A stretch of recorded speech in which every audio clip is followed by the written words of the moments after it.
Hi guys, welcome back. Leo McCarthy here, spiritual mentor, Reiki Master, psychic and medium, EFT Tapping practitioner, and Shaman. Today I want to talk a little bit about shadow work. Um, and before we get into that, the first thing we need to understand is what are our shadows? So when we hear this term shadow work, it can be confusing, it can be misinterpreted. A lot of people might think they understand what it is, or they're not sure. But I just kind of want to clarify a little bit to help you understand what are our shadows when we refer to those. Um, a big thing that our shadows are connected to is our identity. And our identity is what we present to the world, who we are, who we want people to see we are. And a lot of the things that are connected to shadows are examples are connected to embarrassment or shame. And these emotions create an insecurity in us. And, our shadows are called shadows because we want them kept in the dark. We want to keep them in the closet because we worry, and sometimes it's not even consciously, but we worry about being accepted or rejected. And so, some examples of embarrassing situations that we might keep in the shadows could be maybe when we were younger, we stole something and we regretted it, and we feel an embarrassment and a shame around it. We may feel guilt and shame around bullying other people because maybe we were a bully earlier in our life and we've gone through changes and evolved as we've grown. And now we're not a bully, but the bully is part of our past and make up part of our identity that we don't want disclosed because now we don't want people to see us as a bully. Another thing could be embarrassment from losing a job. Maybe you have never been fired before and you got fired from a job and you don't want to be known as a person who was fired from a job because it means you failed at something. And it creates a lot of instability. And we worry that people won't accept us if they knew that we were fired from a job.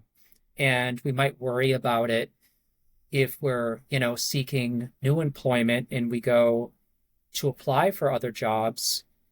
It's not something we would want to put on our resume because it's not something that we want to identify with, and we don't want other people to identify us as being fired or failing or being rejected. Shame is another thing that is in our shadows.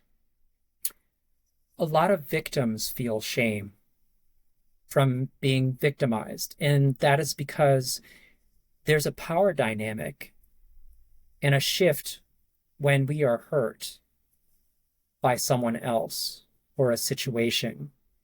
And we sometimes feel or wrestle with the thought that, was this my fault? Or did I cause this? And there's a lot of shame about feeling like a victim because when other people talk about things on a day-to-day basis, and if someone had for example, been raped, or they had been mugged, or they were at fault for a car accident.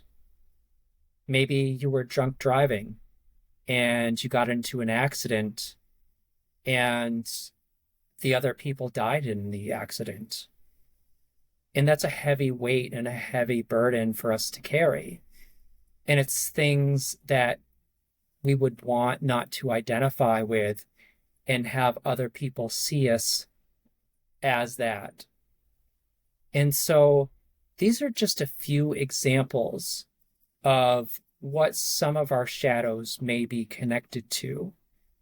And as we evolve and as we grow through our life experiences, we sometimes evolve beyond those situations where maybe we were a bully and maybe we were the cause of an accident that someone died. And maybe we've been successful in new employment and we're doing a very good job and we don't want to identify as someone that was fired anymore. Because a lot of that has to do with our self-esteem. And our self-esteem is directly connected to our identity. And so I just wanted to touch on a little bit about what are our shadows. When you hear the term shadow work, what is the meaning behind what are those shadows that we might be working through in order to find accepting and owning those parts of ourselves that are parts of our history and that are part of our identity at one time or another, that kind of make us up into the version of ourselves that we are now. And so I hope this has been helpful in giving you a little bit of information on this confusing topic of shadow work and what are our shadows. Stay tuned, and we'll talk a little bit more about this in more detail at another time. And don't forget to like, subscribe, and share. We'll talk soon.